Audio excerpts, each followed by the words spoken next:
কেকটা আমার আগের দিন এত পছন্দ হয়েছে। পাপা দেখা কেকটা, দেখা পাপা, এই যে এই কেকটা, এই কেকটা আমি আবার কিনে নিয়ে চলে এসেছি। এটা 12টা পিস আছে, পিসগুলো একটু ছোট, আর আগের দিন ছিল এটার রাউন্ডগুলো বড়, রাউন্ডগুলো বড়, মানে এইটা একটা ওইটা রিসেম্বল করবে, তাই না?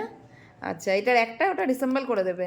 আচ্ছা, যাই হোক, তো এই কেকটা আগের দিন 6 পিস নিয়ে এসেছিলাম, আজকে 12 পিস নিয়ে এসেছি। আগের দিন অন্য প্যাকেটে ছিল, আজকে অন্য প্যাকেটে। তো বেটা এটা ওপেন কর, কি নিয়ে এসছি আরেকটা, এই যে আরেকটা নিয়ে এসছি। এটা হচ্ছে কি বিস্কিট জানি না, আমরা আগে বলতাম এটাকে মদন কটকটি।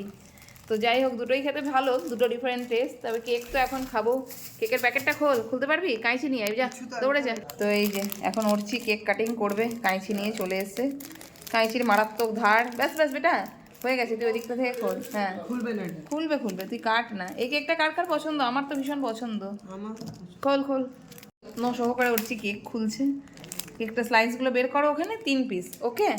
3 পিস আমরা খেয়ে নেবো, আর বাকি আবার থাকবে, আবার পরে খাবো নাকি বাবা? একটা স্লাইস বাইট দাও তো বেটা, কেমন লাগছে দেখি, বাইট দাও। এটা সরিয়ে দাও, এটা এঁঠো হয়ে যাবে না হলে। এবারে আমি বের করে নেবো, তোমারটা এঁঠো হচ্ছে, বাস আর না। এবার এটা খেয়ে দেখাও, হাউ ইজ ইট? ভালো, গুড ইন টেস্ট। কি খাও? তুমি না, না আমি খাবো না, তুমি খাও, আমি নিচ্ছি। তুমি এটা খাও, কেমন হয়েছে বলো? বললাম ভালো তো? চলো।